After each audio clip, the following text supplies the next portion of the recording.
Rajarshi Shahu Maharaj, Mahatma Jyotirao Phule, Savitribai Phule, doctor Babasaheb Ambedkar, Periyar Ramaswamy, Annabhau Sathe,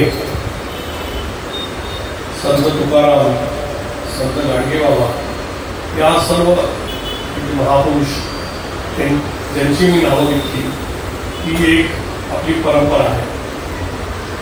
आणि या परंपरेच्या विरुद्ध एक दुसरी पण परंपरा आहे, ज्याला आपण मनुवादी परंपरा किंवा ब्राह्मणवादी परंपरा किंवा विषमतावादी परंपरा असं म्हणतो. म्हणजे नवीन प्रतापे आमचे युवा मित्र आणि पाटील साहेबांना मी आभार व्यक्त करतो की तुम्ही मला इथे संधी दिली. तर आपण जेव्हा एखादी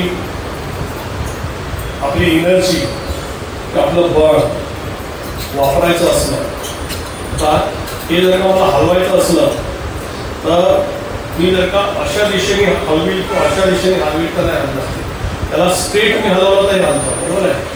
बऱ्याचदा आपल्याला काय होतं की आपण कधी या दिशेने कधी या दिशेने, म्हणजे आहो याच्याच बाजूने या साईडला, पण आपले अँगल चुकतात. ते अँगल जर का परफेक्ट असला तर आपण आपल्या जी शक्ती आहे त्याचा पूर्ण वापर आपल्या सामाजिक चळवळीसाठी करू शकतो. म्हणून आपण सातत्याने या महापुरुषांच्या जयंत्या आपलं अलाइनमेंट प्रॉपर करण्यासाठी करत असतो. तर आपण जेव्हा आज राष्ट्रपिता महात्मा ज्योतिबा फुलेंची जयंती करत आहोत, तर आपल्याला म्हणजे एक स्पष्ट समजायला पाहिजे की या देशामध्ये म्हणजे आपण त्यांच्या जीवनातला एक प्रसंग घेऊया की त्यांना ते एका त्यांच्या ब्राह्मण मित्रांनी बोलवलं होतं लग्नामध्ये. कारण राष्ट्रपिता महात्मा फुले त्यांच्या वर्गातले सर्वात हुशार विद्यार्थी, असा विद्यार्थी माझ्या लग्नात यावा म्हणून पत्रिका दिलेली होती. पत्रिका देऊन दिली म्हणून ते त्या लग्नाला गेले. पण त्या लग्नाला जेव्हा ते गेले तेव्हा त्या ज्या वरवधू बसलेले होते त्या घोड्याच्या बगीला त्यांनी हात लावला. तेवढ्यावरून तिथे उपस्थित असणारे जे ब्रह्मवृंद होते ते नाराज झाले की महात्मा ज्योतिराव फुले यांचा जन्म माळी जातीचा, आणि माळी जी जात आहे ही शूद्र वर्णामध्ये होती. तर एका ब्राह्मणाच्या वरातीमध्ये नवरा बायको बसलेल्या गाडीला हा हात का लावतो, आणि म्हणून त्यांना म्हटलं की तू वरातीतून निघ. तर जेव्हा वरातीतून निघ म्हटलं तर महात्मा ज्योतिराव फुलेंनी ते आपल्या मित्राकडे बघितलं की बाबा तूच मला पत्रिका दिलेली आहे, मला असं अपमानास्पद वागणूक देत आहे, तर तू काही बोल. तर त्यांनी सुद्धा आपली मला दुसरी फिरवली. तो काही बोलू शकला नाही. तो पत्रिका द्यायला जेव्हा आला होता तेव्हा तो व्यक्तिगत आला होता लक्षात ठेवा. पण जेव्हा तो मदत करत होता त्यावेळेस तो सामूहिक होता. कारण त्यांनी सामूहिक याच्यामध्ये त्याचा व्यक्तिगत वाद जर काढला असता तर त्याच्या लग्नाला सोडून सगळे ब्राह्मण निघून गेले असते. ही कट्टरता आपण बघितली आहे. म्हणजे आपल्याला माहिती आहे की त्या ज्ञानेश्वरांच्या आईवडिलांनी जेव्हा संन्यास घेतला आणि पुन्हा एकत्र राहायला लागले म्हणून ते पुत्र झाले, तर त्यांना सुद्धा त्यांनी त्यागलेला आहे. माझ्या मुख्यमंत्री या राष्ट्रामध्ये एक तो डायलॉग आहे की जी काही क्रांती आहे ती ब्राह्मणांच्या घरात होऊ शकत नाही, त्यासाठी ज्ञानेश्वराला सुद्धा बाहेर जावं लागतं, बहुजनात जावं लागतं. आज असे आपण बघतो की बरेचसे काही एक टकले म्हणून आहेत, एक संपादक निरंजन टकले, अशी काही मंडळी आहे जी त्या ब्राह्मणवादाच्या विरुद्ध बोलतात. पण ज्यांच्या जे व्हिक्टीम आहेत, ज्यांच्यावर अत्याचार होतो आहे, त्यांची भूमिका अतिशय प्राथमिक असली पाहिजे. आणि म्हणून आपल्याला हा जो फुले आंबेडकर वाद आहे हा समजून घेणं जास्त गरजेचं आहे. तर तेव्हा तो त्या वर्गाचा प्रतिनिधी झाला आणि तो महात्मा फुलेची मदत करू शकला नाही, आणि महात्मा फुलेंना त्या वरातीतून बाहेर जाण्यात यावं लागलं. ते त्या नदीच्या मोठ्या नदीच्या काठी गेले, रडले, आणि पण त्यांनी विचार केला की ही जी व्यवस्था आहे या व्यवस्थेमध्ये जर का ब्राह्मण माझ्याशी असे वागले तर माझं या एकूण व्यवस्थेत कसं वागणार आहे, हा प्रश्न प्रत्येकाला करावा लागतो. तर त्यांच्या असं लक्षात आलं की त्या काळामध्ये जी जातीय व्यवस्था होती आजपासून 150 वर्ष आधी, तर त्यांनी असं त्यांच्या लक्षात आलं की जी आपल्यापेक्षा खालच्या जातीची मंडळी आहे, जी अतिशूद्र आहे, जी मातंग महार या जातीची मंडळी आहे, या जातीची मंडळी जर आपल्याला पाणी मागतं तर आपण पण दूध सुद्धा त्यांना खापराने पाणी देतो अंगणाच्या बाहेर, आणि ते त्याच्यातही धन्यवाद मानतात. पण ही वागणूक त्यांनी मला जी दिलेली वागणूक आहे ही वाईट आहे, तर मी माई जातीचा म्हणून मी जी महाराजांना वागणूक देतो ती तरी बरोबर आहे का. म्हणजे त्यांना असं लक्षात आलं की ही एक मोठी चेन आहे. 3% किंवा 5% जे काही ब्राह्मण किंवा ब्राह्मणवादी आपण म्हणूया ते या 95% किंवा 85% पूर्ण बहुजन समाजावर रूल करतात. तर ते कसं रूल करतात त्याचा त्यांना शोध लागला. त्यांना असं लक्षात आलं की ब्राह्मणांच्या अधीन, म्हणजे आजच्या भाषेत आपण जर का म्हणायला गेलं तर क्षत्रिय क्षत्रियांच्या अधीन, वैश्य वैश्याच्या अधीन, मग शूद्र शूद्राच्या अधीन, अतिशूद्र, अशा प्रकारे ही चेन आहे. किंवा जाती व्यवस्थेत म्हणाल तर ब्राह्मणाच्या अधीन मराठे, मराठ्यांच्या अधीन ओबीसी, ओबीसीच्या अधीन शेड्यूल कास्ट, शेड्यूल कास्टच्या अधीन शेड्यूल ट्राईब, ही अशी चेन आहे. म्हणजे चेन मध्ये जो माझ्या जस्ट खालचा आहे त्याला मला कंट्रोल करायचा आहे. म्हणजे फडणवीसला कुणाला कंट्रोल करायचा आहे फक्त शिंदे आणि अजित पवारला कंट्रोल करायचं आहे. ते आपल्याला सफिशियंट आहेत मग कंट्रोल करायला. म्हणजे अजूनही चेन आहे, लक्षात घ्या. तर फुल्यांचं असं लक्षात आलं की या चेन मधला भाग म्हणूनच तर मी पण जमून राहिलेलो होतो. मी पण खापराने पाणी देतो, पाणी मागितलं.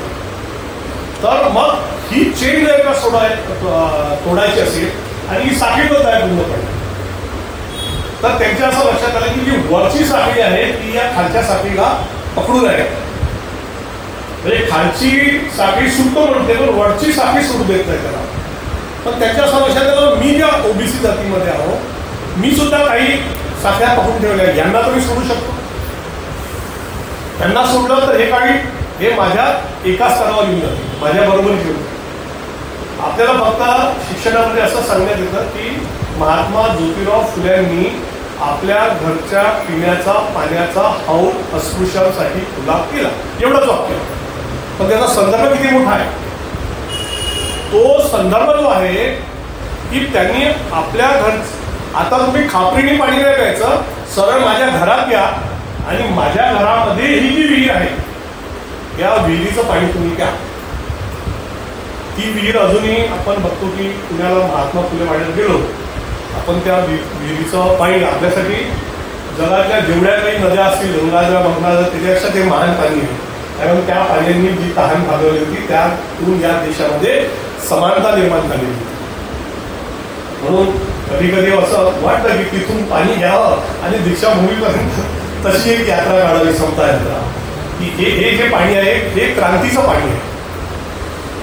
मग आपण बघतो की महात्मा फुले जेवढे 7-8 वर्ग शिकले होते आणि डॉक्टर बाबासाहेब आंबेडकर इंग्लंडला गेले, अमेरिकेला गेले. म्हणजे त्यावेळेस ते काही मोजलेले नेते गांधी सावरकर ही लोक जास्तीत जास्त बॅरिस्टर म्हणायला लंडनपर्यंत गेली होती.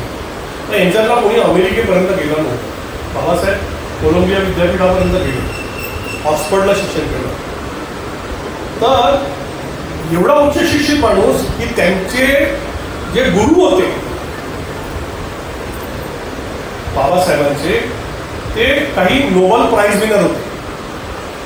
मग अशा लोकांपैकी एखाद्यालाही गुरु न मानता आपल्यापेक्षा कितीतरी पटीने कमी शिकलेल्या माणसाला डॉक्टर बाबासाहेब आंबेडकरांनी गुरु मानणं हे आपण समजून घेतलं पाहिजे. कारण बाबासाहेबांनी गुरु मानताना हा विचार केला नाही माझ्याशी कमी शिकला आहे. बाबासाहेबांनी हे बघितलं की मला जी लढाई लढायची आहे ही लढाई आधी सुरू झाली आहे का.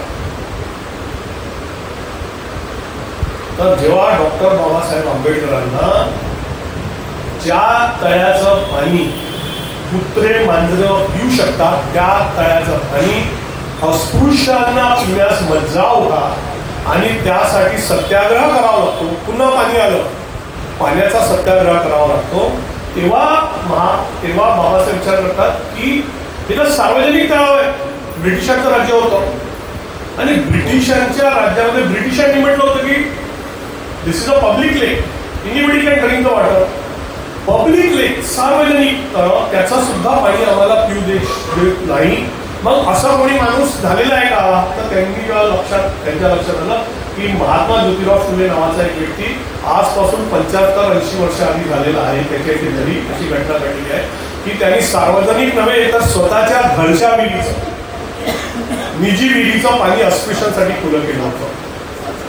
ह्या गोष्टीतून डॉक्टर बाबासाहेब आंबेडकर महात्मा ज्योतिराव फुल्यांना आपले गुरु मानतात. ही गोष्ट आपण लक्षात घेतली पाहिजे. आपल्याला फक्त एवढं शिकवण्यात येतं की महात्मा ज्योतिराव फुलेंनी अस्पृश्यांसाठी विहीर खुली केली, बस खलास. त्याच्या पलीकडे संदर्भ काही शिकवण्यात येतो. मग दुसरा पॉइंट जेव्हा त्यांनी अजून स्टडी केला तर असं लक्षात आलं की ही जी लढाई आहे, ही लढाई जिंकायची असेल तर जे विक्टिमाइज सेक्शन आहेत, schedule caste, schedule tribe, OBC, तर त्यांच्या असं लक्षात आलं की या लढाईची रणनीती कुणी आखलेली आहे का?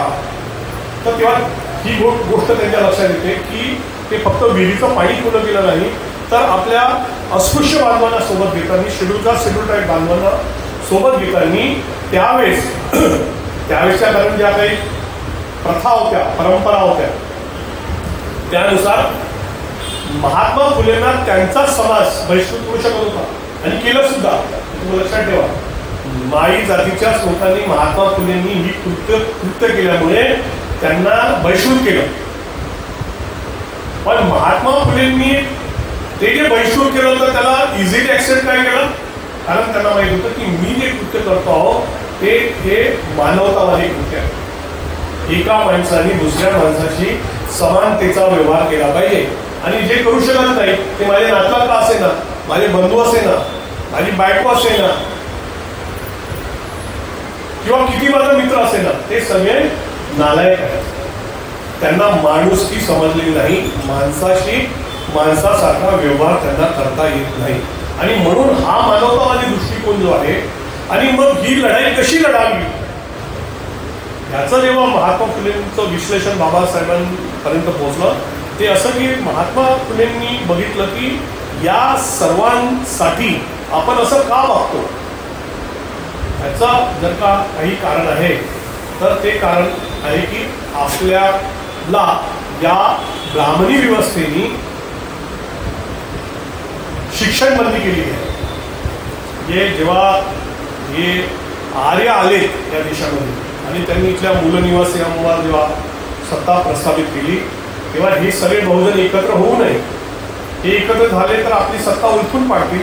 म्हणून त्यांनी एक सामाजिक व्यवस्था निर्माण केली आणि त्या सामाजिक व्यवस्थेमध्ये त्यांनी इथल्या या मूलनिवासी किंवा बहुजन समाजाला विभाजित केलं. विभाजित दोन प्रकारे केलं. एक तर वर्णव्यवस्थेत, ते आम्ही ब्राह्मण, मग हा माझ्यापर्यंत हा चालतो मला मेजॉरिटीसाठी, तो गद्दार असला किंवा नसला तरी चालतो, बरोबर आहे. तर आणि हे जे आहे तर हे महात्मा फुलेंच्या लक्षात आलं. म्हणून महात्मा फुलेंनी त्यावेळेस जी रणनीती दिली ती रणनीती अशी दिली की शूद्र अतिशूद्र विरुद्ध शेठजी भटजी, सरळ सरळ लढाई. बरोबर आहे. आपल्याला गांधींना ते दक्षिण आफ्रिकेमध्ये ट्रेनमधून बाहेर काढण्यात आलं होतं ते इतिहासात शिकवतात आणि मग ते दक्षिण आफ्रिकेतून त्यांना ट्रेनमधून बाहेर काढलं. त्याच्यामुळे गांधींनी असा विचार केला की अच्छा, गांधी पण त्या गोऱ्यांच्या डब्यातली तिकीट घेऊन गेले होते तिथे. बरं, तिकीट त्यांनी जास्त पैसे देऊन घेतली होती, पण त्या गोऱ्यांनी म्हटलं की तू तिकीट जरी काढली तरी तू आमचा गुलाम आहेस, तू आमच्यासोबत बसू शकत नाही. आणि म्हणून धक्का देऊन त्यांना त्या दक्षिण आफ्रिकेतून बाहेर काढलं. हे आपल्याला शिकवतात इतिहासामध्ये.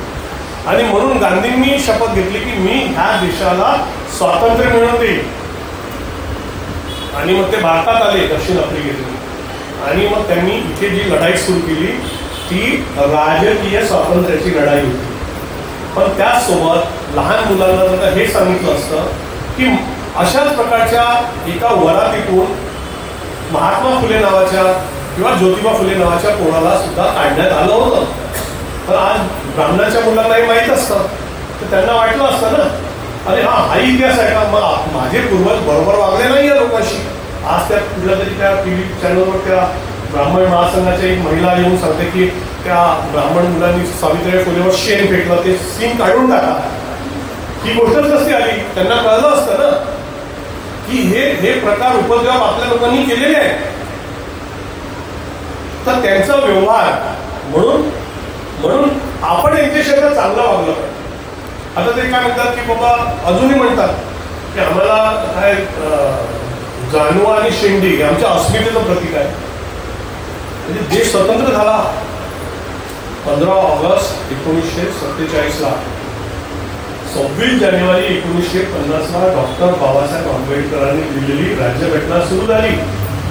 तरी सुद्धा आज देशाची अस्मिता काय असली पाहिजे? बाबासाहेब आंबेडकरांच्या संविधानाने तुम्हाला दिलेली अस्मिता जी आहे ती ही आहे की आपण सगळे भारतीय नागरिक आहोत. काय कोणी अमेरिकेमध्ये जातं किंवा लंडनमध्ये जातं तर तो जो व्हिसा मिळतो त्या देशात जायचा किंवा तुमचा पासपोर्ट बनतो, तर तुम्हाला शेंडी आहे किंवा तुम्ही सोहळा घालता किंवा जानवा घालता म्हणून मिळतो का? राष्ट्रपती तुम्हाला यासाठी तर तुम्ही भारतीय नागरिक आहात. बाबासाहेबांनी भारतीय संविधानामध्ये आम्हा सर्वांना भारतीय नागरिक बनवून या देशामधली पूर्ण वर्णव्यवस्था आणि जाती व्यवस्था एका काळाच्या खतम करून टाकली.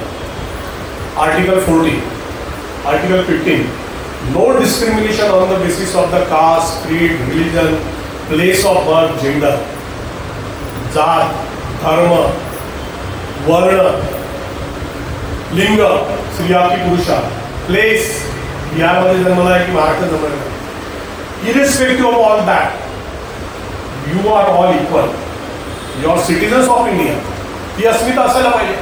पण अजूनही काही लोक ज्या मूळ अस्मितेतून आज तुमची प्रगती होते आहे त्या मूळ अस्मितेपर्यंत पोहोचत नाही. म्हणजे त्यांचा बाबासाहेबांनी या भारताला संविधान देऊन या लोकांचं भारतीयकरण करण्याचा जो प्रयत्न केला तो सुद्धा हे आणून पाडतात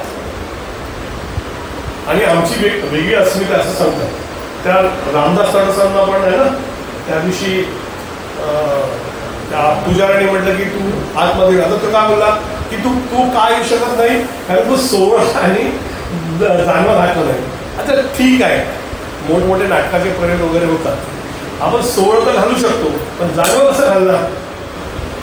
रामदास तडस हे तेली समाजाचे आहे, आधीच्या वर्णव्यवस्थेतले शूद्र आहे, त्यांना जानवा घालायचा अधिकारच नाही ना. मी पण तेली आहोत, मला पण तो अधिकार नाही आहे. कारण आणि हे ओळखायचं कसं, ट्रेस आउट कसं करतो आपण?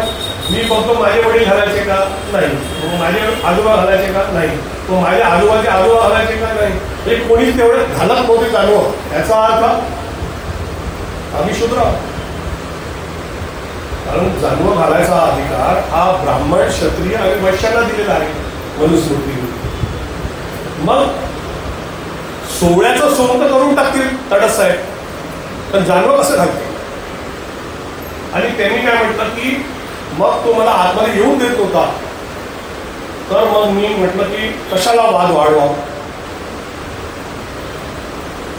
एका देशाचा माजी खासदार ज्याला संविधान समजत नाही, ज्याला समानता समजत नाही, वाद कशाला वाढवा?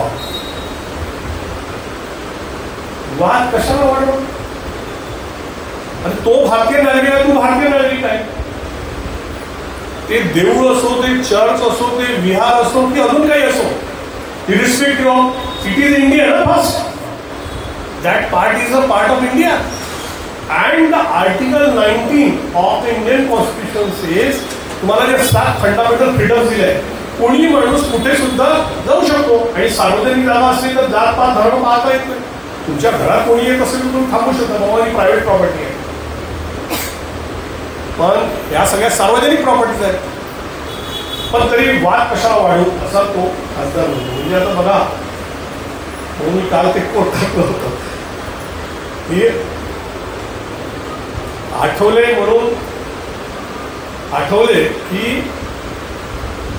हे जे आहेत रामदास, असे अनेक रामदास आहेत आणि जे राज्य हे आणणार आहेत रामराज्य, त्या रामराज्याचा बेस काय आहे? राजा कोण होऊ शकतो? रामराज्यात क्षत्रिय होऊ शकतो. म्हणजे राम जेव्हा वनवासात गेला तेव्हा भरताने ते राज्य सांभाळलं, पण भरत पण का सांभाळू शकला? कारण त्याचा भाऊ क्षत्रिय होता. शूद्र अतिशूद्रांचं राज्य होतं का? त्यांना अधिकार होते का? म्हणजे राम राज्यामध्ये काय होणार की ती आपण रामाचे दास बनणार, म्हणजे आपण रामदास बनणार. रामाचं राज्य आणि आपण त्यांचे दास, आपण रामदास. ह्यासाठी बाबासाहेबांनी संविधान लिहिलंय का?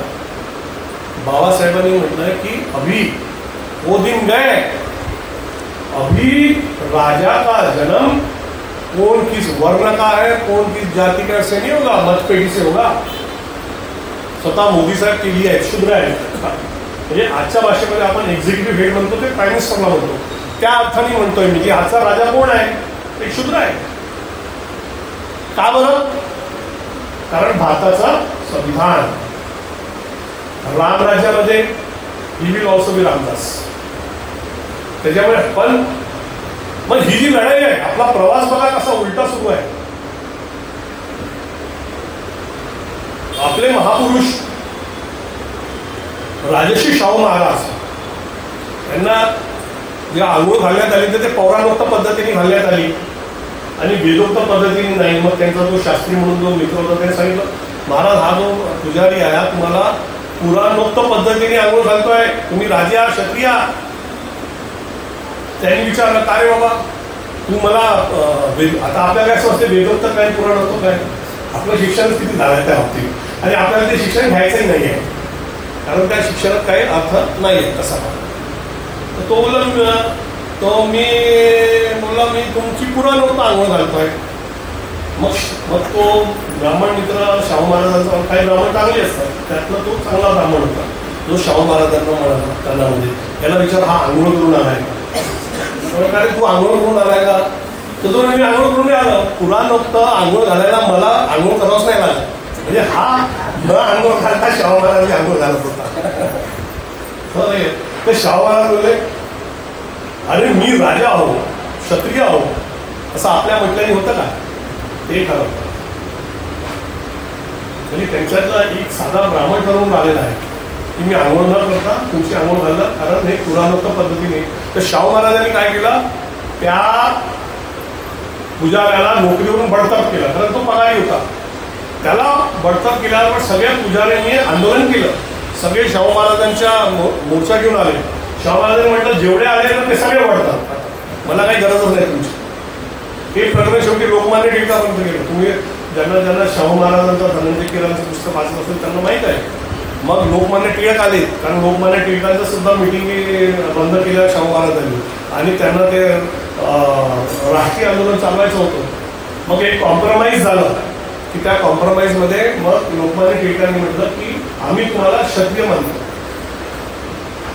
आणि मग ते आंघोळ याच्यानंतर तुमची वेदोक्त पद्धतीने होईल.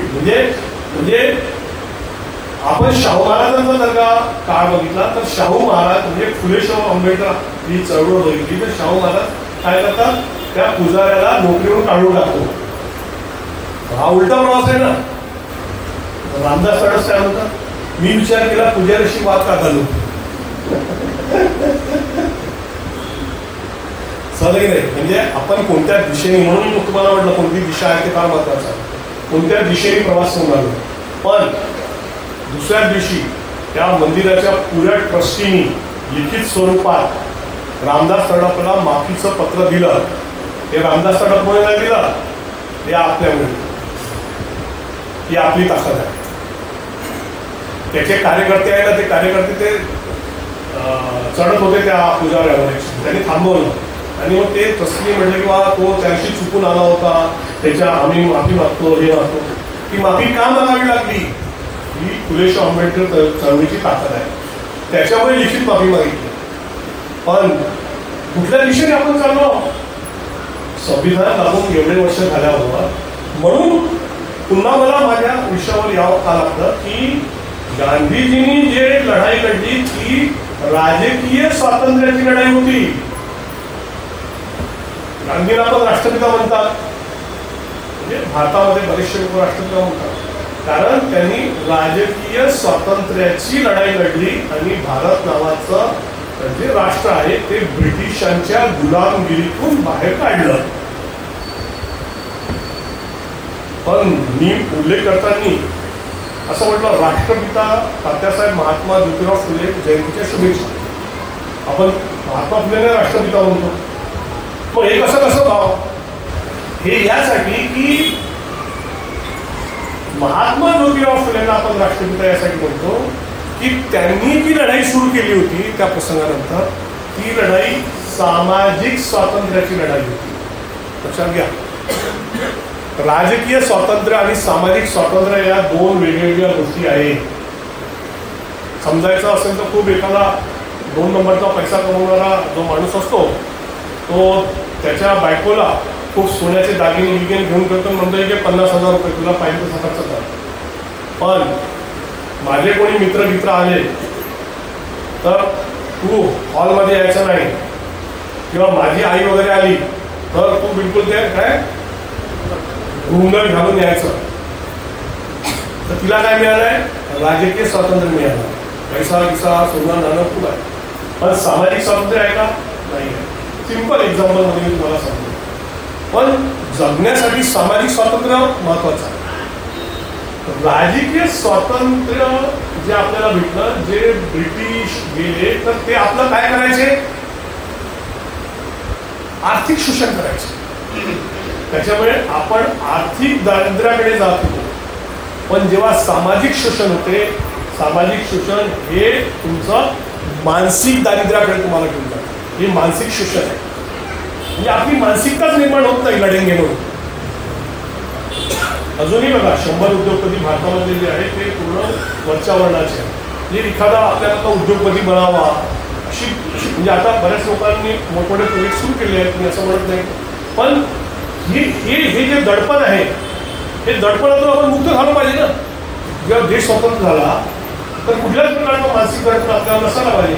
पण हे दडपण ठेवायचा प्रयत्न आजही एक सिस्टीम करून राहिलेली आहे.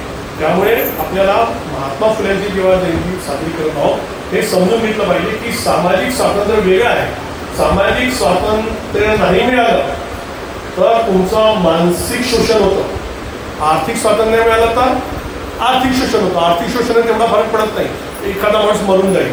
पण सामाजिक शोषण जर का होत राहिलं तर त्या पिढ्यानं पिढ्या बर्बाद होतात.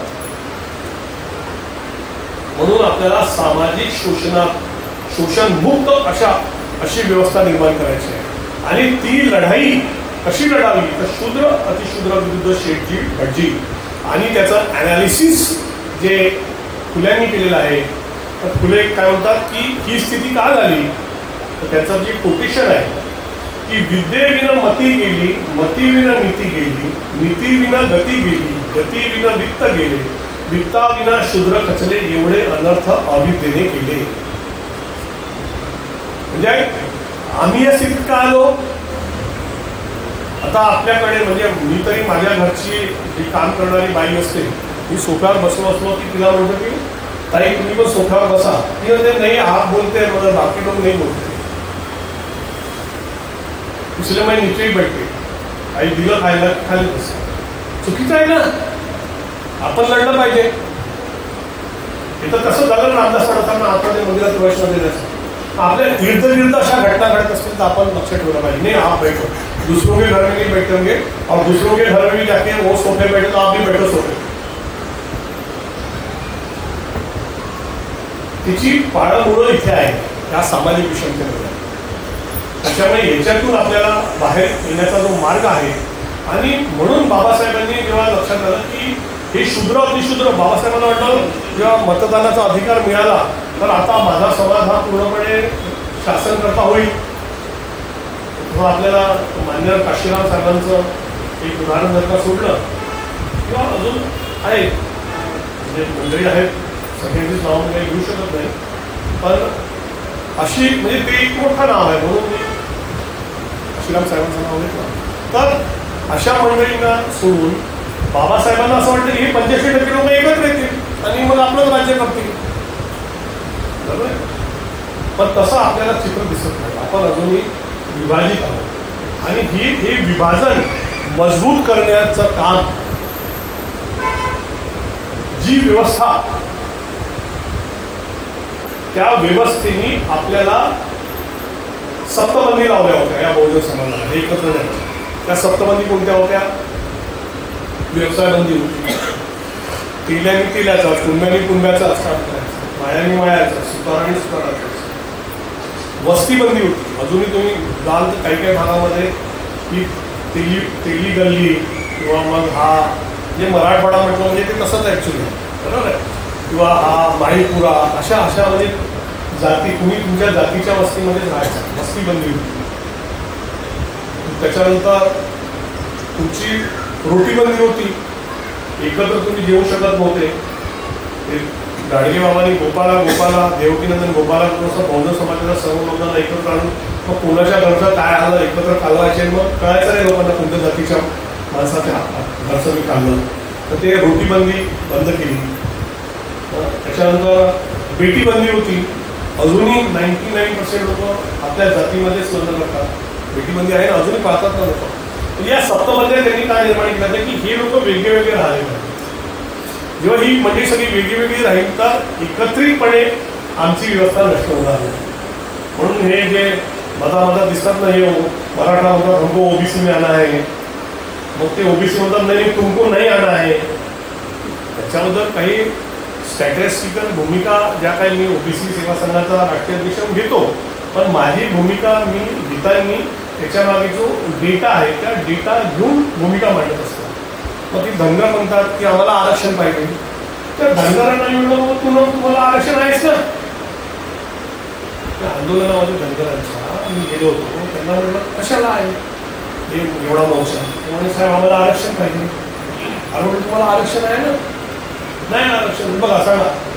एक कार्यकर्ता विचारला, अरे म्हणजे तू धनगर आहे तर तुझा एनटीमध्ये आरक्षण आहे, सेंट्रल लिस्टमध्ये तू ओबीसीमध्ये आहे. हो का म्हणते, मग नाही आम्हाला एसटीचं आरक्षण पाहिजे, म्हणजे मराठ्यांना ओबीसीचं पाहिजे, धनगरांना एसटीचं. म्हणजे हे लावालावीचे प्रकार आहेत, लक्षात घ्या. म्हणजे कशाही प्रकारे हे लोक यांचे जे ग्रुप्स आहेत ते दुसऱ्याशी इनफायटिंग सुरू आलं पाहिजे.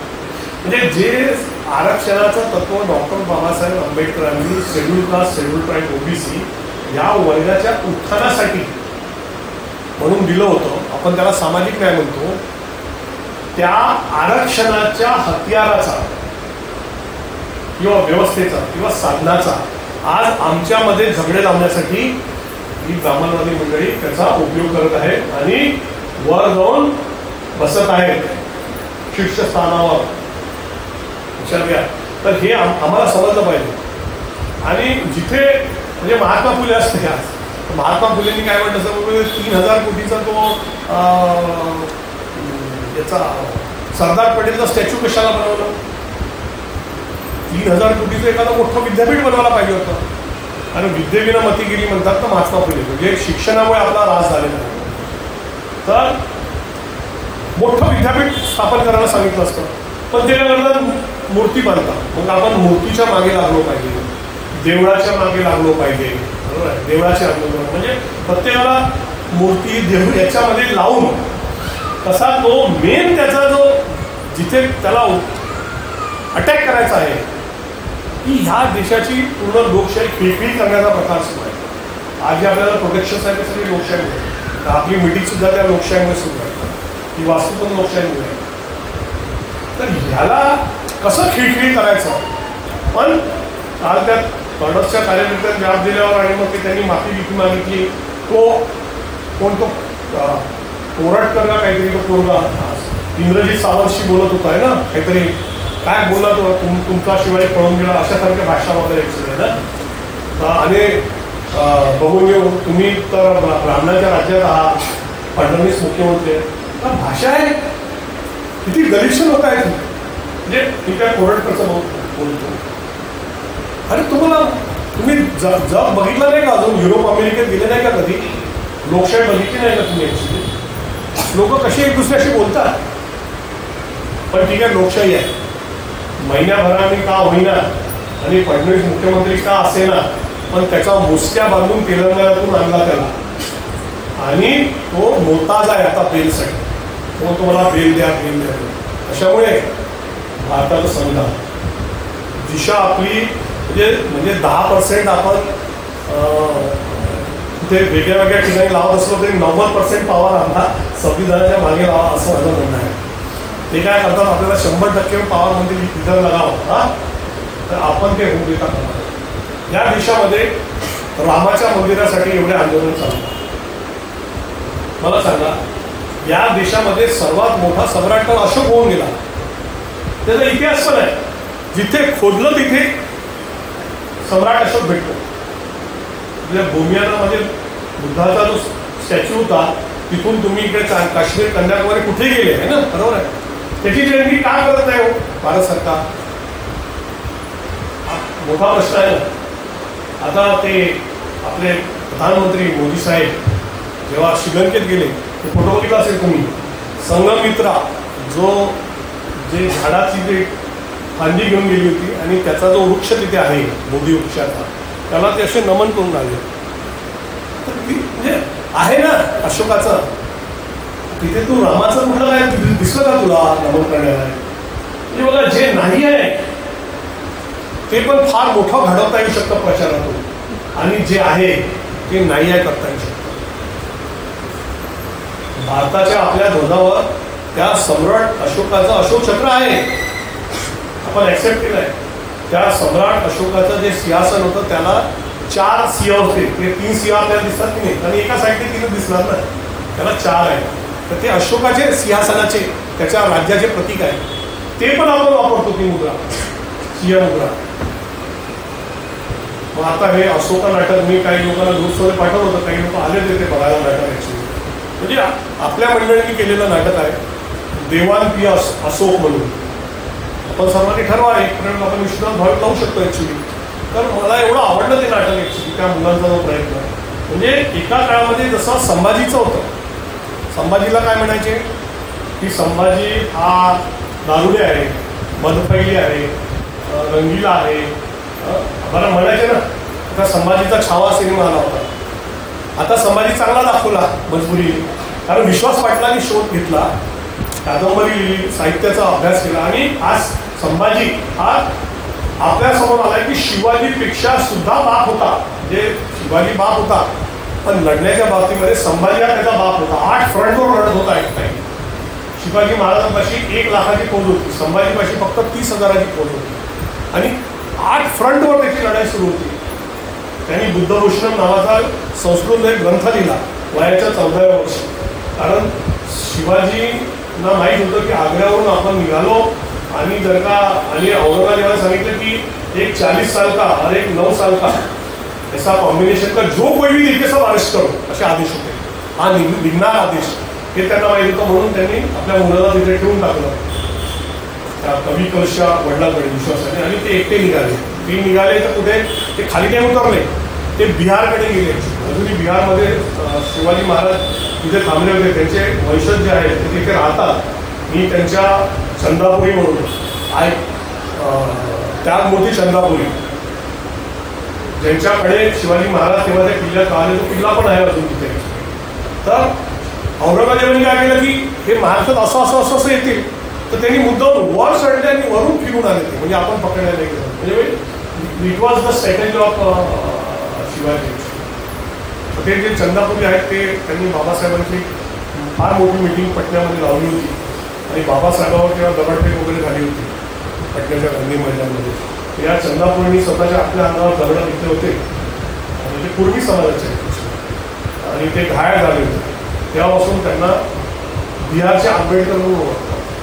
त्यांचा मुलगा इंदरकुमार आय.के. चंद्रापुरी, तो त्यांचा काही कार्यक्रम असला की मला तिथून पाटण्याला बोलवतो, कारण चंद्रापुरी साहेब बोलून गेले आय.के.ला की कुछ भी आपला कार्यक्रम राहतो हे प्रदीप को बुला लिहिला. तर सांगायचं म्हणजे हा आपला इतिहास आहे. तर आता उद्या अशोकाचं असंच होईल, तुम्हाला सांगतो. जर शिवाजीचं संभाजीचं आलं ना समोर, तर म्हणून मला असं वाटतं की आपण खरा ह्या देशामधला जो सम्राट होता हे अशोक राज्य होता. आणि म्हणून मान्यवर काशीरावांनी म्हटलं आहे की मुझे वो भारत बनाना है जो सम्राट अशोक का भारत है. आपलं हे क्लिअर असलं पाहिजे ना. राम राज्याला जायचं आहे म्हणून अशोक राज्याला नाही.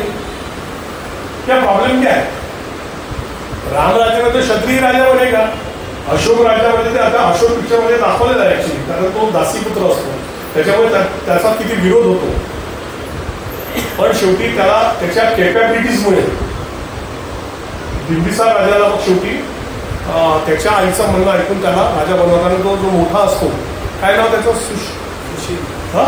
सुशील, तो तेवढा हे नसतो ऍक्च्युली. म्हणजे प्रत्येकामध्ये म्हणजे मोठा आहे म्हणून तो हुशार असणं असं काही तर म्हणजे पण प्रथा होती तशी म्हणून. पण ते डावलून त्यांनी ऍक्च्युली अशोक नंतर हा सम्राट बनतो. आणि अशोकाचं लाईफ एवढं भयंकर आहे त्या नाटकामध्ये बघितलं की तुम्ही एकदा हिटलरचं लाईफ बघू शकता.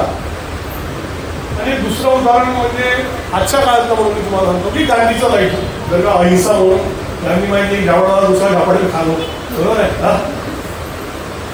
तर हे दोन लाईफ की प्रचंड हिंसेचं आणि प्रचंड अहिंसेचं एकाच माणूस आपल्याला आहे सम्राट अशोक. त्या कलिंगाच्या युद्धानंतरचं त्याचं जीवन आणि कलिंगाच्या युद्धाच्या आधीचं त्याचं जीवन. तर त्याचा जो अमात्य असतो तो ब्राह्मण असतो. तर तो नंतर जेव्हा हे बुद्धिझमकडे वळतात सम्राट अशोक, तर तो आपला राजदंड ठेवायला येतो. तो म्हणतो अभि तो मेरा साथ दिया, अभी नहीं दोगे साथ. तो काय म्हणतो, मुझे शंका हुई कि भाई मैं ब्राह्मण हूँ तो मुझे ऐसा लगा कि अभी आपके दरबार में मुझे कोई स्थान नहीं. तो म्हणतो नहीं, महामात्य आप मेरे साथ काम कीजिए. म्हणजे सम्राट अशोक ब्राह्मणाला सुद्धा त्या वाहून आणि हे जे 84,000 जे स्तंभ बनलेले आहेत ना त्या काय म्हणतात त्याला महामात्याच्या नेतृत्वाखाली ते बनवले आहेत. म्हणजे so it was a society, it is a human society जिथे कास्ट, क्रीड, religion, place of birth, gender ह्याच्याबद्दल डिस्क्रिमिनेशन नाही आहे. असा तो सम्राट अशोकाचा जो हे आहे. आणि म्हणून त्या नाटकामध्ये असे म्हटले आपण तिरंगा का म्हणतो बाबा त्याला, सम्राट अशोक मिळाला नाही त्याला चौरंगा म्हणायला पाहिजे आपला भारताचं जे राष्ट्रध्वज आहे. तर हा प्रश्न आपण तो बघावा. म्हणजे मला असं वाटतं की असे बरेचसे दबलेले जे चारित्र्य आहेत ते आपण बाहेर आणले पाहिजे. तर आज महात्मा ज्योतिबा फुल्यांच्या जयंतीनिमित्त जे महात्मा फुल्यांनी केले की जे माझ्या खाली आहे जातीव्यवस्थेत त्यांना मी सोबत घेतो आणि मग वरच्याशी लढाई सुरू करतो. ब्राह्मण शेखजी भटजी विरुद्ध शूद्र अतिशूद्र किंवा ब्राह्मण किंवा ब्राह्मणेतर ही लढाई त्यांनी जी सुरू केली, ही लढाई डॉक्टर बाबासाहेब आंबेडकरांनी यालाच काय म्हटलेलं आहे, ग्रेडेड इनइक्वॅलिटी. की या देशामध्ये ब्राह्मणशाही एवढे वर्ष टिकून राहिली याचं मुख्य कारण आहे ग्रेडेड इनइक्वॅलिटी, म्हणजे ज्याला आपण क्रमिक असमानता म्हणतो. म्हणजे या क्रमिक असमानतेमध्ये काय की वरून खालपर्यंत जसं जसं जाती असतात आपण येतो तर शोषण वाढत वाढत वाढत वाढत जातं. सन्मान घटत घटत घटत घटत. आणि याच्यात त्यांनी काय केलं की कुंभाला सांगितलं तू खुश राही ना, तुझ्या खाली माळी आहे ना, तू त्याला लाथा. माळ्याला काय सांगितलं, तुझ्या खाली केली आहे ना, तू त्याला लाथा. तुला कुंभी लाथ मारतो त्याचं काय दुःख घेतो, तुला लाथ मारा भेटून खाली आहे. म्हणजे वरच्यास माथा आणि खालच्यास लाथा अशा प्रकारे पूर्ण सिस्टीमला जातीव्यवस्थेत लोकांना डिवाइड केल्यामुळे ही सिस्टीम एवढे वर्ष टिकून राहिली. म्हणून ही सिस्टीम चेन तोडायचं काम महात्मा ज्योतिराव फुले यांनी केलं की SC आणि OBC एकत्र आणलं. आणि ही म्हणून बाबासाहेब म्हणतात की जेव्हा भांडवलशाही आहे जी रशियामध्ये होती तिथे क्रांती होऊ शकली कारण तिथे दोनच वर्ग होते, भांडवलदार आणि कामगार. ते कामगार एकत्र येऊ शकले. पण या देशाचं तसं नाही आहे. या देशामध्ये आपण जाती जाती आणि त्याही जाती एक स्तरावर नाही आहेत, वर खाली आहे. तर ज्याला काहीच अक्कल नसते, आता तो जो ब्राह्मण ज्याने रामदास तडसला मंदिरात प्रवेश दिला नाही तो म्हणजे त्यांच्यातला बिलकुल बिनडोक्याचा न शिकलेला व्यक्ती असेल, लक्षात घ्या. कारण त्यांच्यामध्ये जो इंजिनियर डॉक्टर आहे तो कुठे आहे? इंग्लंड अमेरिकेमध्ये आहे. बरोबर. तर ज्याला स्वतःची काहीच कुवत नसते मग तो जातीच्या नावाने जगत असतो. तेंडुलकर असा म्हणतो का, फिरतो का, मी ब्राह्मण किंवा माधुरीशी मी ब्राह्मण आणि तुमच्या जर का असेल कॅपेबिलिटी तर आम्ही रिस्पेक्ट करतो ना ऍक्च्युली, कारण आम्ही गुणाची रिस्पेक्ट करतो. पण ती ज्याच्यात नाही आहे, ज्याच्यात गुण नाही आहे, तो मग या क्रमिक विषमतेमध्ये आपलं स्थान शोधतो. मी पाटील, मी 96 कुळी, अरे तू 92 कुळी.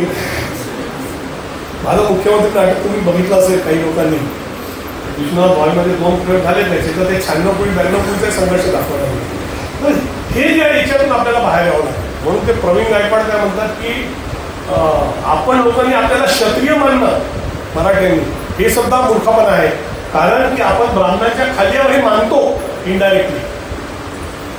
तर जेव्हा हे नाहीच आहे, आता ही वर्णव्यवस्थाच नाही आहे किंवा ही जाती व्यवस्थाच नाही, आणि जातीचं अस्तित्व फक्त आज भारतीय संविधानाने एवढं जपलेलं आहे की ज्या सामाजिक मागासलेल्या जाती आहेत, या सामाजिक मागासलेल्या जाती सामाजिक पुढारलेल्या जातीसोबत आल्या पाहिजे, म्हणून त्यांच्यासाठी सामाजिक न्यायाचं तत्व म्हणून आरक्षण देण्यात आलेलं आहे.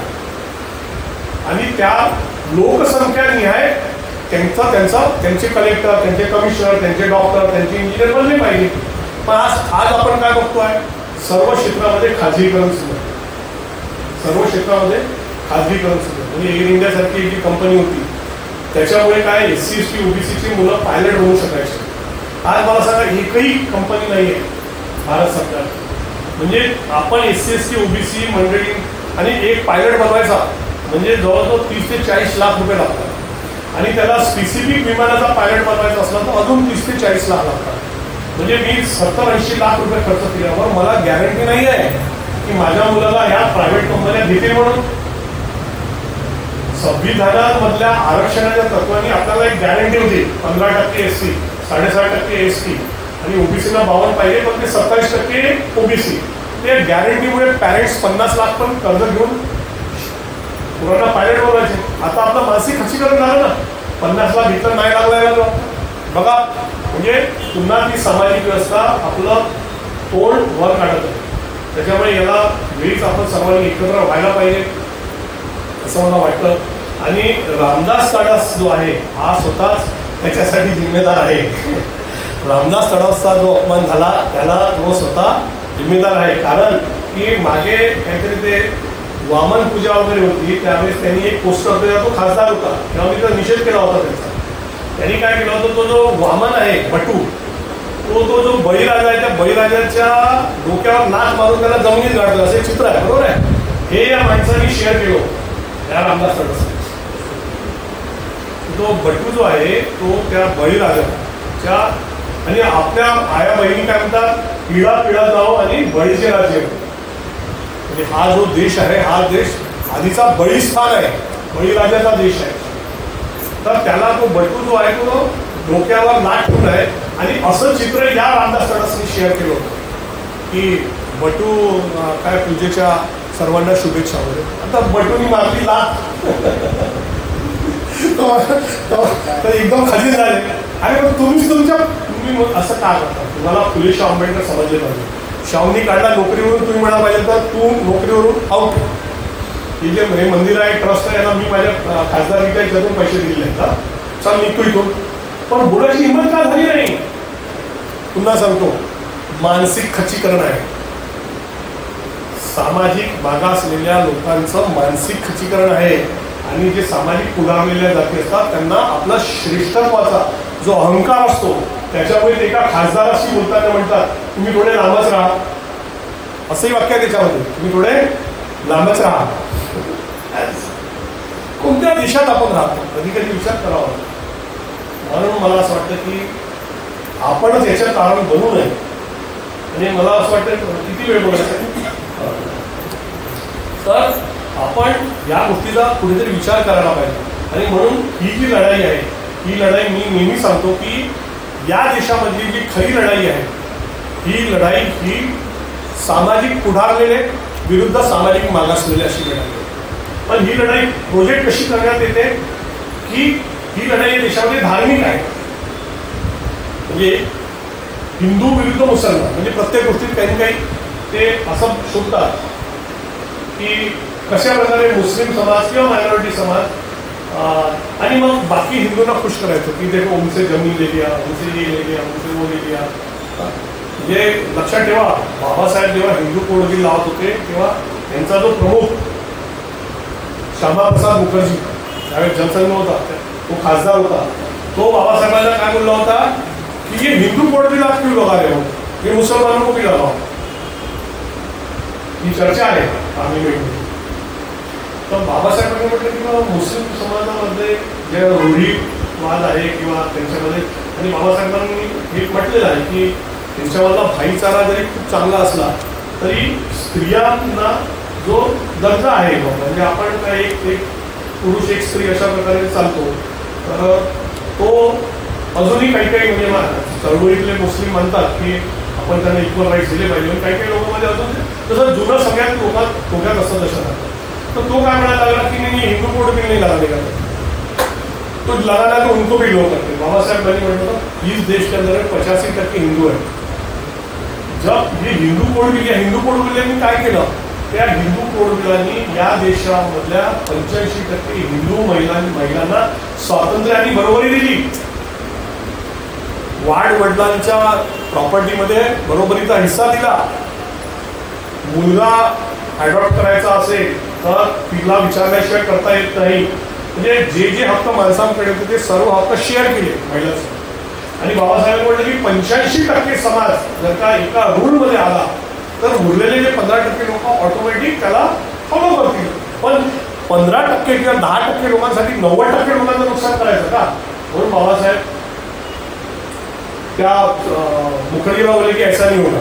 आणि मग ते तसं हिंदू कोड बिल तर लागलं नाही, पण टप्प्याटप्प्यामध्ये मग पंडित नेहरूंनी त्यांना लावलं. म्हणजे हिंदू मॅरेज ॲक्ट मग घ्या, Hindu adoption and maintenance act. आता वकील साहेब, मी वकील आहो, आपले नवीन प्रताप हे पण वकील आहेत.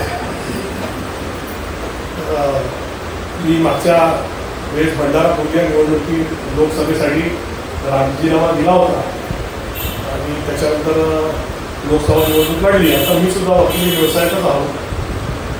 तुमच्या काही वकिलीच्या केसेस असल्या तर त्यांना किंवा मला तुम्ही घेऊन या, आमचे ऑफिसेस आहेत. आता आमची रोजीरोटी त्याच्यावर चालते सांगायचं म्हणजे. पण एक ब्रॉड क्षेत्र मला मिळालं काम करायचं. म्हणजे एअर इंडियामध्ये मी जेव्हा डेप्युटी जनरल मॅनेजर होतो तर त्याच्यापेक्षा ते एक रेस्ट्रिक्टेड क्षेत्र होतं. आता मला आता ब्रॉड क्षेत्र मिळालं. बाबासाहेबांनी लिहिलं संविधान, आणि या संविधानातून हे सगळे ॲक्ट्स निर्माण झाले आहेत, हे सगळे ऑर्डिनन्स निर्माण होते.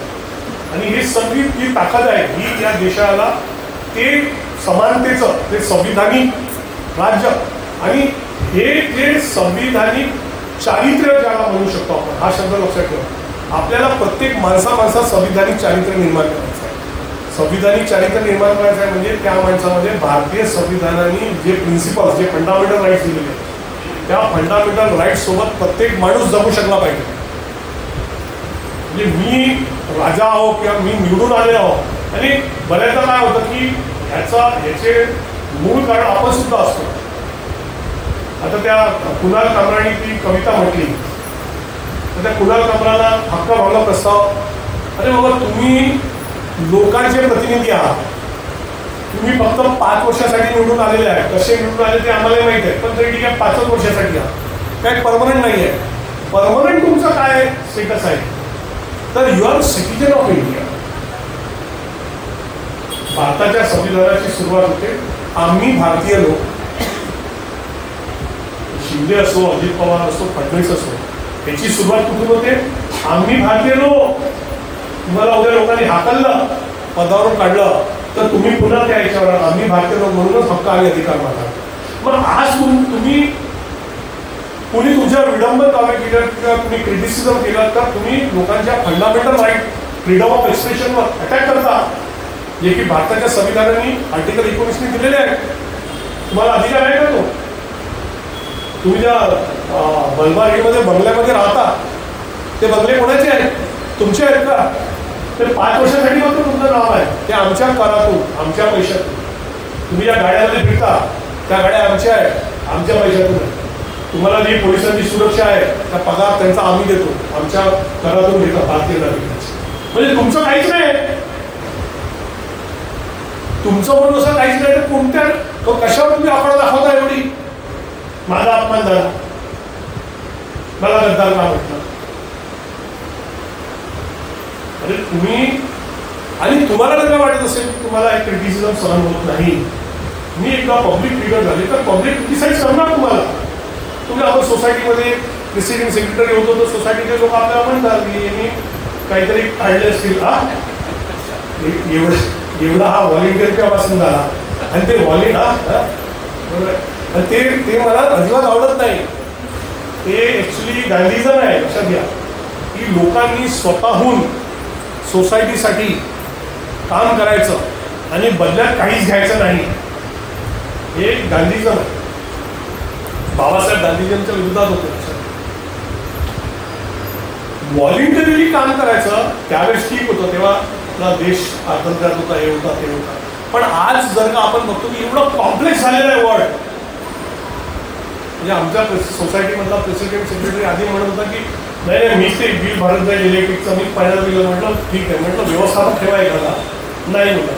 मग आता 2 महिने साहेब तुम्ही ह्या मीटिंगमध्ये काढा विषय, मला जमत नाही. मग तुम्हाला जे पैसे आहे त्या पैशाचं व्यवस्थापक नेमा ना. आणि तुम्ही जर का सिंगापूरमध्ये गेले ना तर सिंगापूरमध्ये जे मंत्री असतात, प्राईम मिनिस्टर, वेगवेगळ्या खात्याचे मंत्री, त्यांना पगार मिळतात आणि मोठमोठाले पगार मिळतात. आपल्याकडे जसं लोक पोलीस कमिशनर आणि कलेक्टर बनायसाठी खूप अभ्यास करतात आणि नोकऱ्या मिळवतात त्या प्रयत्नांनी, तर त्याच्यापेक्षा तिथे मिनिस्टरला जास्त पगार आहे. व खूप हुशार लोक तिथे जातात आणि त्या पोस्ट सांभाळतात. म्हणून आज या पूर्ण एशिया खंडामध्ये जरी सिंगापूर फार छोटा देश असला तरी इकॉनॉमिकली आपल्यापेक्षा कित्येक पटीने वर आहे. आपल्याकडे काय व्हॉलेंटियर करा, तुम्हाला कसलीच अपेक्षा न ठेवता, जे कसलीच अपेक्षा न ठेवता मंत्री झालेल्या लोकांच्या जर का घरी आपण बघितलं तर करोडो रुपयाची प्रॉपर्टी का सापडते? कारण फुकट कोणी कोणाचं काम करत नाही. मग त्याला लागते सवय, मग त्याला कुणाचं फटकन लावून मग ती सवय काय होते, हळूहळू वाढत जाते. मग त्याला तेवढ्या पैशाची गरज पण नसते, तर सवय होऊन गेली ना आता पैसा. मग ते आता त्या वर्मा नावाचा तो जज आहे त्याच्या याला आग लागली घराला, तर करोडो रुपये जळले आहे ना. जे पैसा कमवणं मग ही काय होते, व्याधी होऊन जाते. तो मानसिक व्याधीचा शिकार बनतो तो माणूस. त्याला त्या पैशाची तेवढी गरज नसते, पण त्याला आता सवय लागली. दारुड्याला दारूची सवय लागते, तर यांना रोज पैसा असा दिसल्याशिवाय त्यांचं समाधान होत नाही. आणि मग ते आग लागली म्हणजे पहिली घटना असेल देशामधली तिथे आग विझवायला फायर ब्रिगेड गेली, पण जास्त आग पाहिजे पूर्ण देशामध्ये. बरोबर आहे ठीक आहे का? एवढे पैसे सापडले आणि मग हे असे पैसे कमवतात, यांना यांच्या आयुष्यात ते पैसे कधी कामी येत नाही. मग ह्यांच्या पोरांना मोठमोठ्या 80 लाख 2 कोटी 1.5-3 कोटीच्या गाड्या, मग त्या गाड्या मग ते चिरडतात आपल्यासारख्या निष्पाप लोकांना. आणि मग जेव्हा त्यांना अटक होते तर तो जज असतो, तो जज काय म्हणतो, तू एक निबंध लिही. बरोबर घटना घडली मुंबईमध्ये. आपण जर लोक जागृत नसतो आला तर तो निबंध लिहून एकाची हत्या केली होती त्यांनी त्याच्या गाडीखाली, तरी सुटून गेला असता. पण जागृत समाज आहे, संविधानाचं राज्य आहे, तर त्याचे माय बाप आजोबा सगळे अरेस्ट झाले. म्हणजे अग्रवालची काहीतरी असं आहे ना. म्हणून मला असं म्हणायचं आपण मजबूत आहोत. फडणवीस मुख्यमंत्री बनल्याने काही होत नाही. ही जयललिता मुख्यमंत्री होती तामिळनाडूची, आणि तामिळनाडूला 69% रिझर्वेशन आहे. भारतातला सर्वात जास्त रिझर्वेशन तामिळनाडूमध्ये आहे. तिथे शेड्यूल कास्टला 18%, लोकसंख्या 18 आहे. शेड्यूल ट्राईबला 1% आणि ओबीसीना 50% रिझर्वेशन.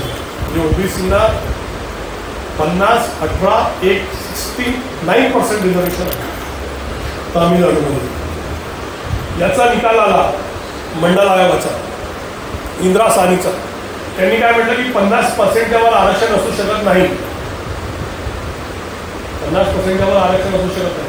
मग केंद्र सरकारने ताबडतोब सगळ्या राज्य सरकारना मेसेज गेले, इंदिरा साहनी का निर्णय है, तुम्हारे पास 69% पैसा है, वो 50% कर डालो करके. ती बाई मुख्यमंत्री होती पण तिच्या मंत्रिमंडळामध्ये सगळे BC OBCचे मंत्री. तर मॅडम हात निघाला नाही इसको. हा, तुम्हाला एक आदमी बैठा आहे उधर नाही. तर त्या बाईनी त्यावेळेस तिच्यापाशी जे काही AIADMK पाशी 30-35 खासदार होते, त्या ब्रह्मचारी अटल बिहारी वाजपेयीला एवढं नाकीनं वाटलं की त्यांनी म्हटलं की मी ते 9 शेड्यूलमध्ये देतो टाकून. ते ब्राह्मण बाईंनी ब्राह्मण माणसाला घुमावलं. ही आहे जनतेची ताकद. तिथे काय SC ST OBCची गरज नव्हती. त्यांनी म्हटलं की काय सिस्टम म्हटलं 9 शेड्यूलमध्ये टाका. पण 9 शेड्यूल म्हणजे 9 शेड्यूल म्हणजे काय, तुम्हाला म्हणजे संविधानाचा एक भाग असा आहे की 9 शेड्यूल म्हणजे त्या शेड्यूलमध्ये काही गोष्टी टाकल्या तर त्याला कुठल्याच कोर्टामध्ये चॅलेंज करता येत नाही. हायकोर्टात किंवा सुप्रीम कोर्टामध्ये चॅलेंज करता येत नाही. तर हे काम त्या बाईनी करवलं आणि कोणाकडून करवलं, अटल बिहारी वाजपेयीकडून करवलं. तर ह्या देशामध्ये पण ही लोक नेहमी मचमच करतात, त्याच्यामुळे आपल्याला राग येतो. बरोबर. आता त्या फुले पिक्चरचं की बा पिक्चर दाखवलं जाईल आणि एकाने बरोबर म्हटलेलं आहे की मग ते अफजल खानाचा कोठा काढतात तर मग त्या मुसलमान मुलांवर पण परिणाम होत असतील ना वाईट. हां, आणि आणि आणि ही जी सवय आपल्यामध्ये ही आपल्याला पण काढावी लागेल की आपल्याला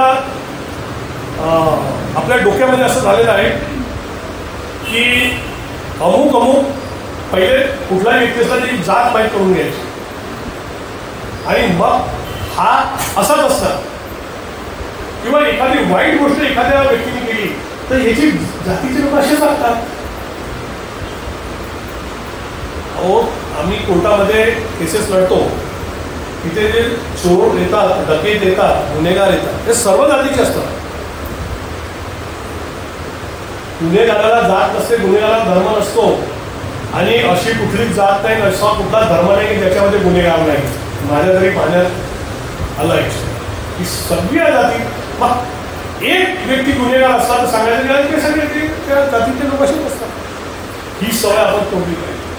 ही आपण काय करतो, मजबूती देतो जाती व्यवस्थेला. त्याच्या आपण बघितलं पाहिजे की हां तो व्यक्ती तसा आहे पण त्याच्या जातीचे बाकी लोक बरे आहेत. बरोबर आहे.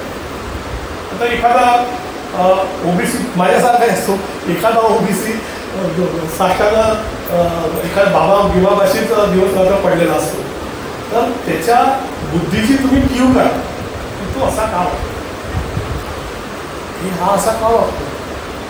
मला रामदास तडसरांच्या बुद्धीची कीव येते का, एवढा खासदार माणूस आहे पण तो एवढा बोलू शकला नाही की तू चल रे, तू निघून मी घेतो दर्शन म्हणून.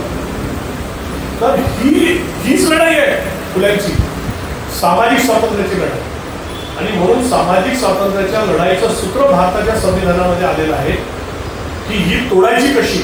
आणि मग सामाजिक मागासलेले सामाजिक पुढारल्यासमोर आणण्यासाठी सामाजिक न्याय आणि मग हे जे सप्तबंदी मी तुम्हाला सांगितली, सप्तबंदी तोडायसाठी आर्टिकल 19 इंडियन कॉन्स्टिट्यूशन. तुम्ही आता कुठल्याही प्रकारचं any occupation, any trade, anybody can do. बरोबर आहे. म्हणजे तेली असला तर तेल्याचं कोणी आता कुठलाही व्यवसाय करू शकतो. म्हणजे ती सप्तबंदी तोडली आहे भारताच्या संविधानाने. भारतात संविधानाने काय म्हटलं, तुम्ही भारतात कुठेही फिरू शकता आणि कुठेही घर घेऊन राहू शकता. म्हणजे तुमची जी वस्तीबंदी आहे ती भारताच्या संविधानाने तोडली आहे. हे त्यांना जास्त समजलं आहे, आपल्याला समजलं हे आपलं धोका आहे.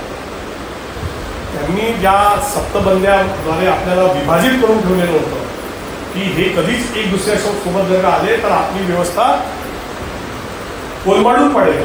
अच्छा, ही व्यवस्था कशी आहे माहिती आहे का, ती गोविंदाची व्यवस्था आहे.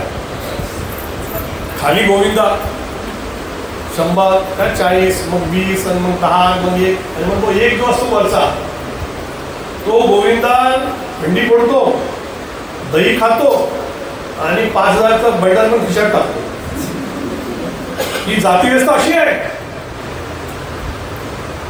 एकदाचा गोविंदा परवडला तो वर्षातून एकदा येतो, पण ही व्यवस्था 5000 वर्षापासून चालते. 5000 वर्षापासूनचा गोविंदा या खाली शेड्यूल ट्राईब, शेड्यूल कास्ट, मग OBC, मग मराठे, मग क्षत्रिय, मग ब्राह्मण, तो गोविंदा. गोविंदाच मलाही खाणार, गोविंदाच पैसे ठेवणार, बाकी त्यांचे हे अंडे तुटणार. खड्ड्यात उठणार. म्हणून आम्हाला गोविंदाच नको, आम्हाला गोविंदा नको, ही जातीयता नको.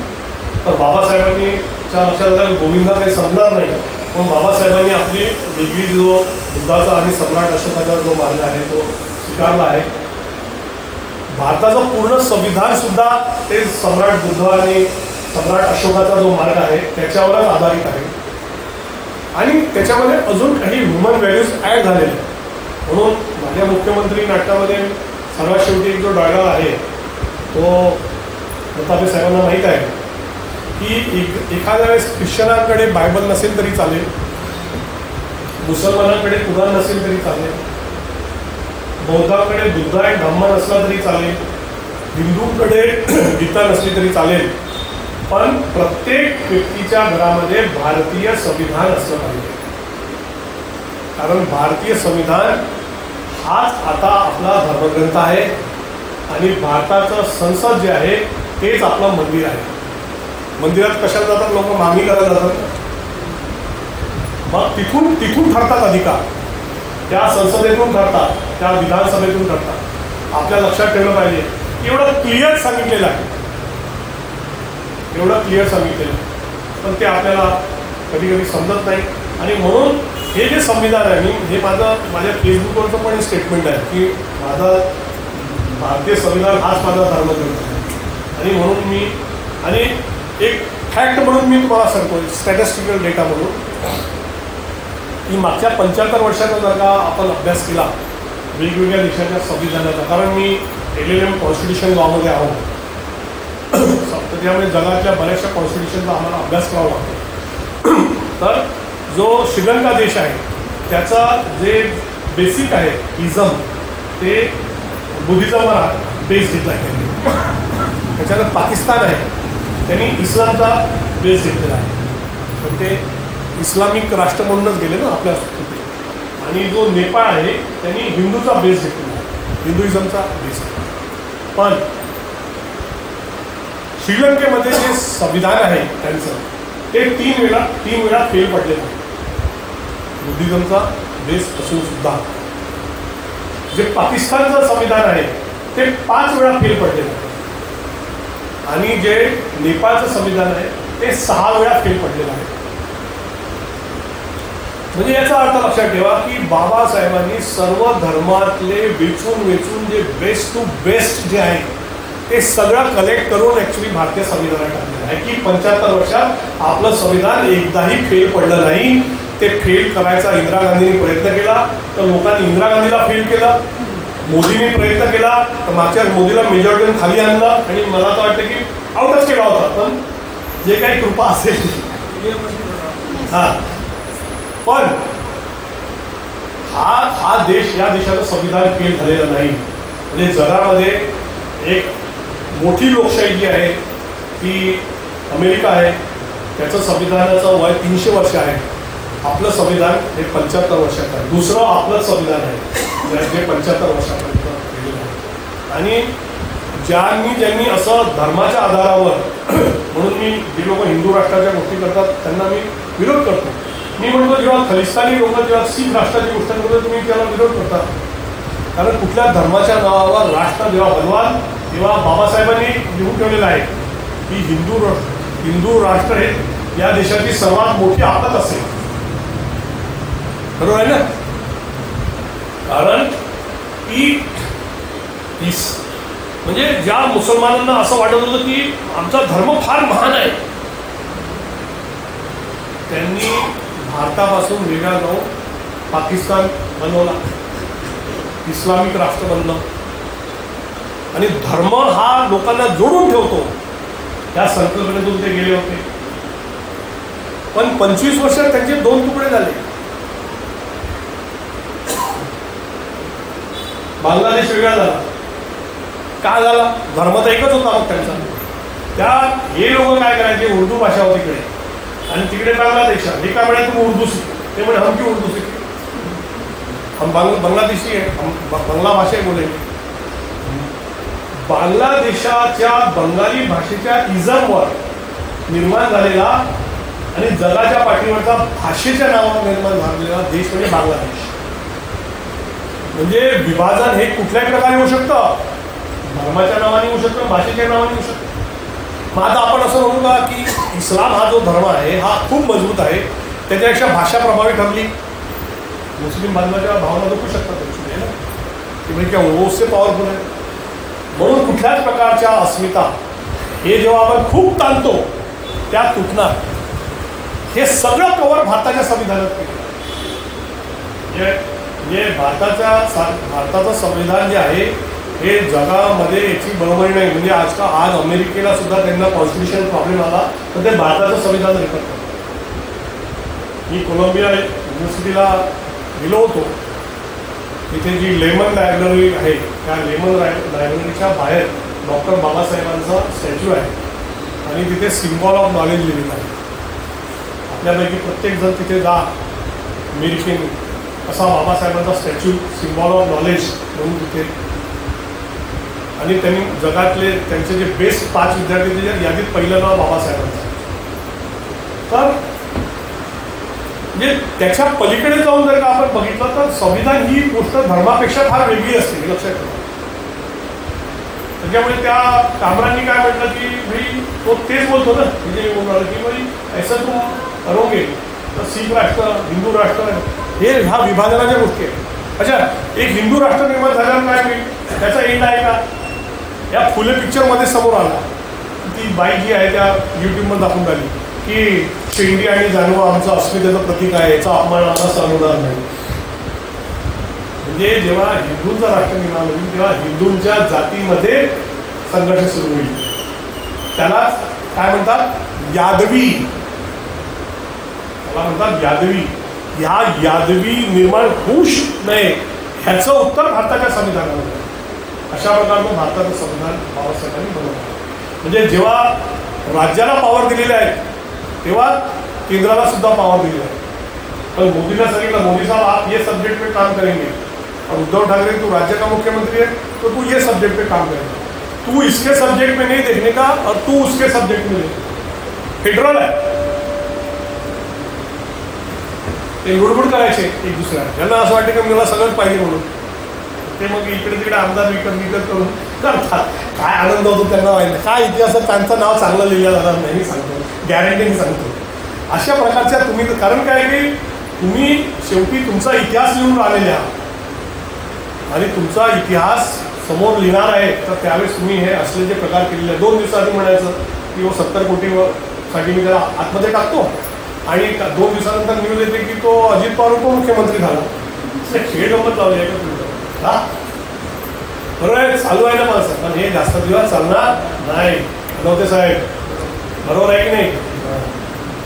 तर ही खेळ गंमत हळूहळू खतम होऊन जाईल.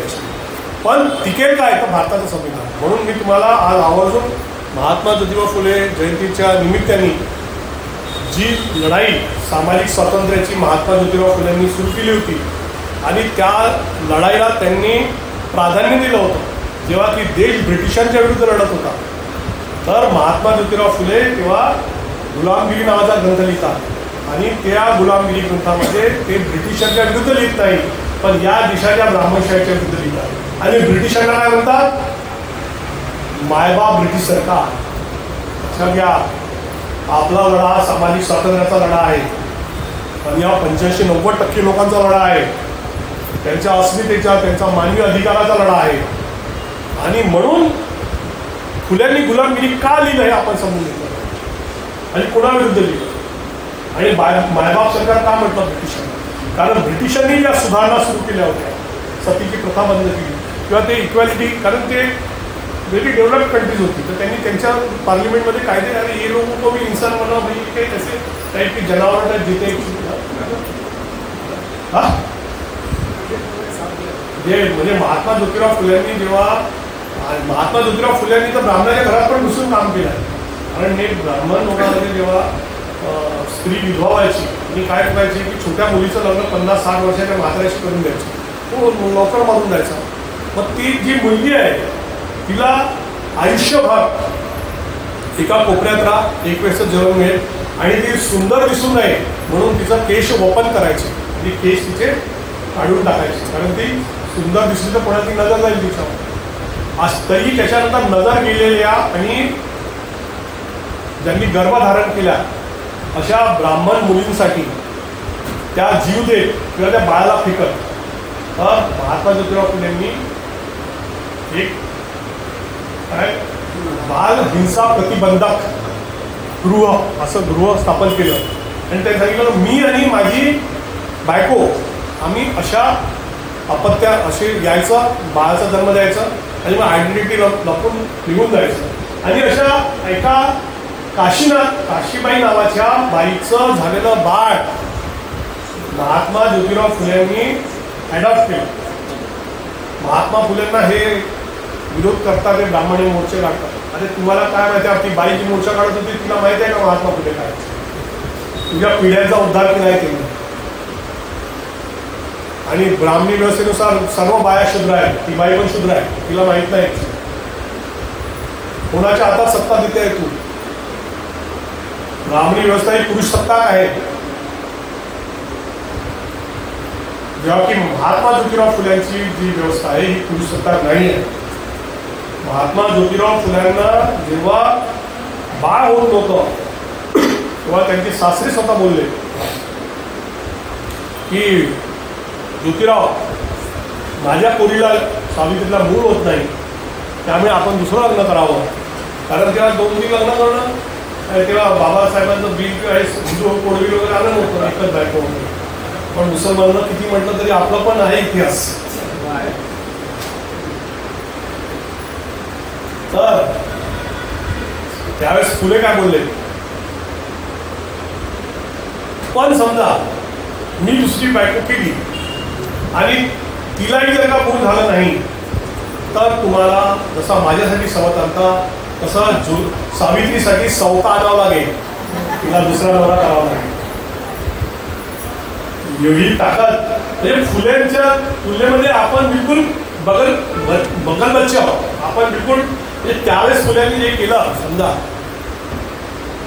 त्या तुलनेमध्ये म्हणजे आता 150 वर्ष आधीचा काळ कसा असला पाहिजे हा, त्यावेळेस फुल्यांनी जे केलं त्या तुलनेमध्ये आपण काहीच नाही. आणि एवढं सगळं असताना आपण बिलकुल झिरो आहोत असं मला वाटतं. जर आपण थोडं जरी फुले घेतले आणि त्या मार्गाने लागलो तरी मला वाटते की एक फार मोठी क्रांती होईल. म्हणजे एका स्त्रीला समान हक्क देण्यासाठी ते आपल्या सासऱ्याला म्हणतात की तुला सवता आणावं लागेल आणि मग ते सासरे चूक राहतात. आपण जर का मुलींना शिकवलं तर समाज काही म्हणेल म्हणून आपल्या पत्नीला शिक्षण देतात. बाप म्हणतो की तू शिक्षण घेतोय म्हणजे बघा हिंदू धर्म डुबतोय तर का शूद्रांनी शिक्षण घेतलं असं तो कुलकर्णी त्यांचा नौकर त्यांना सांगतो गोविंदरावांना. तर मग ते शेवटी असायचे की एकतर घर सोड नाही ते शिक्षण सोड. त्या फुल्यांनी घर सोडलं पण शिक्षण नाही सोडलं. हा शिक्षणाचा वसा आपण घेतला आहे का. आपण आपल्या इर्द असणारे आपले कितीतरी भावंड असे असतील त्यांच्या शिक्षणाची सोय नाही आहे. अशा किती लोकांसाठी आपण जे खूप फालतू खर्च करत असतो, जेव्हा मोठमोठा कपडे घेत राहतो किंवा मोठमोठ्या गाड्या घेत राहतो तर आपल्याला विचार येतो का थोडा मी ठरवतो की 5 मुलांना मी ॲटलिस्ट पुस्तकं देणार माझ्या समाजातली प्रत्येक वर्षी किंवा एका मुलाचं वर्षभराचं शिक्षण मी करणार. मग आपण फुल्यासमोर काहीच नाही पण हे आपण करावं म्हणून आपण फुले जयंती साजरी करतो. आपण मला या निमित्ताने बोलावलं आणि मुक्तपणे मला बोलू दिलं. कोणी अध्यक्ष पण तुम्ही ठेवला नाही त्या अध्यक्षांची प्रतापार खराब असते. मग सगळं झाल्यानंतर पण ढोबळे साहेब ते विसरले आणि त्यांना ते माहीतच नाही असं पण होतं. त्याचाही मला आनंद होतो बऱ्याचदा होतं असं. पण ठीक आहे, मला जे मांडावंसं वाटलं ते मी आपल्यासमोर मांडलं. आपण शांतपणे ऐकून घेतलं त्याबद्दल आपल्या सर्वांचे आभार. जय ज्योती, जय भीम, जय भारत, जय